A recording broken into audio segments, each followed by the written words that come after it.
Hey gang, welcome back to the big board. Looks like we got a little balancing issue going on here for the stand. Hang on just one sec. There we go. All right, big board, Panzer North Africa. It's all good. What I wanted to do is do a quick update, and then I had a couple of folks ask, if I was going to do some more videos on shooting and killing things and blowing tanks up and stuff like that. And we can certainly do that. If this video doesn't get too long, I'll tag it in on the end of this. Otherwise, we will we'll do a second video real quick. Even though I've done some advanced shooting stuff before, advanced combat stuff before, we'll do another one with the new module here, and hopefully that'll be entertaining for everybody. Okay, so what's happened? This car sim storm has caused all sorts of problems for both sides when it comes to the combat and movement in and around the battlefield. So the good news for the Germans is that they received their reinforcements turn 3. They held off till turn 5, bringing them on, so they didn't receive a VP penalty. But because the storms, every turn I've rolled, I think we're on about to start turn 8 of 20, and we have had the ComSim weather effect all 8 turns, or all 7 turns. And this means that everyone has to basically use cautious movement, which is a new concept in the rules. It means you move at half speed. So even on the road, you're using half your VPs, half your movement rate that's available.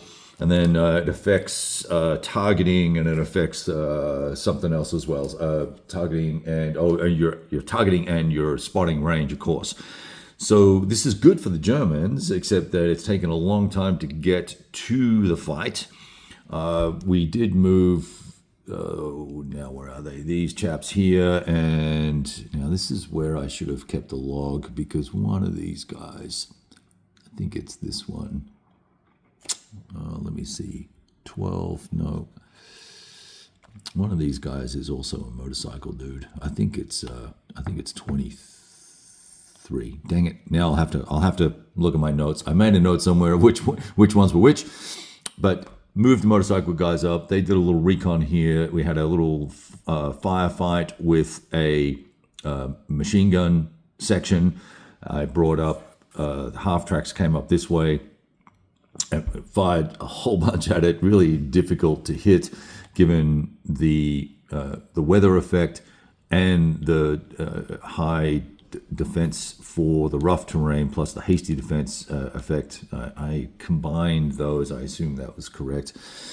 Same over here. As we're trying to close in, we have dismounted all the troops, a company of troops, and they've begun their advance into the fight here.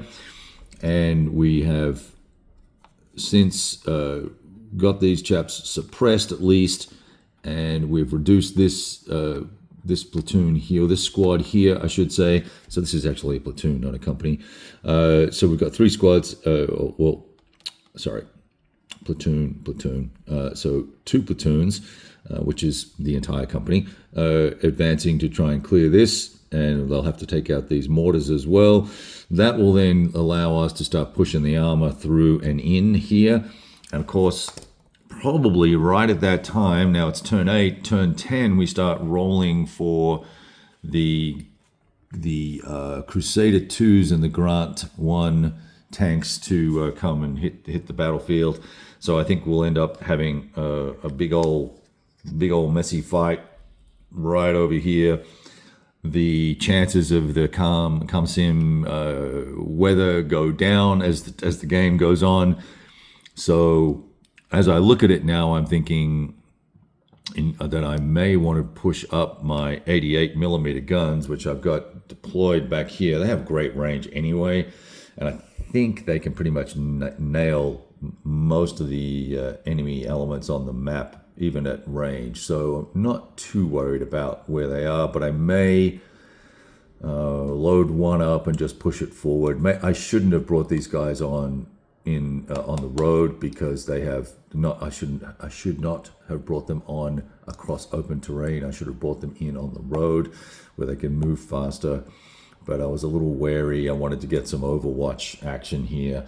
Given the ranges and stuff, it's and the weather, it's being ineffectual. So the two best guns on the map are out of the battle and have no effect. So that's kind of what's going on.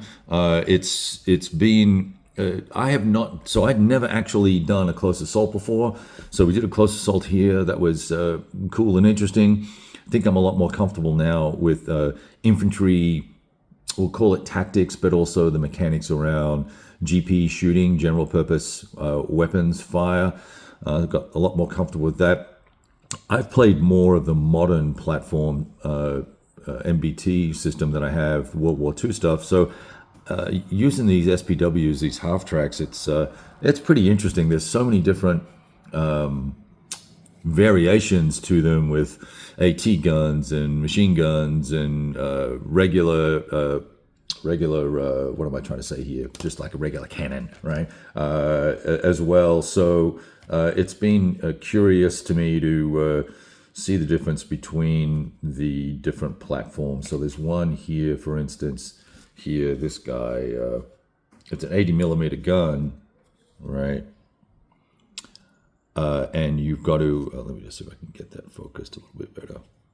Anyway, it's got two different choices there, that you can use, plus the GP. So, you know, you can have, and I think DF and IF mean direct and indirect. I would have to check, but it's all good either way. Any case, that's this. So it's been fun learning more about that. And as I've said to everybody, and I hope folks watch to this point, once you get the line of sight and spotting stuff down in the basic game, do yourself a favor and move immediately into the advanced rules, at least for the fire combat aspects, for AFVs, you know, for tanks and stuff, because it's far more fun and interesting. And then start layering in all the advanced rules that you want to, and you can pick and choose. You don't have to use all of them all at once. And that's another great thing about this system that I really like. So I have my quibbles with all sorts of little things with it, but overall, it's become a fun favorite for me to play, and I have been enjoying it a lot. I'm going to keep going here on to turn 8, and then given that this is 7 minutes long now, we'll do a quick, I'll do a quick combat between two tanks, and I'll show you how that all works, and we'll go from there. All right, ciao.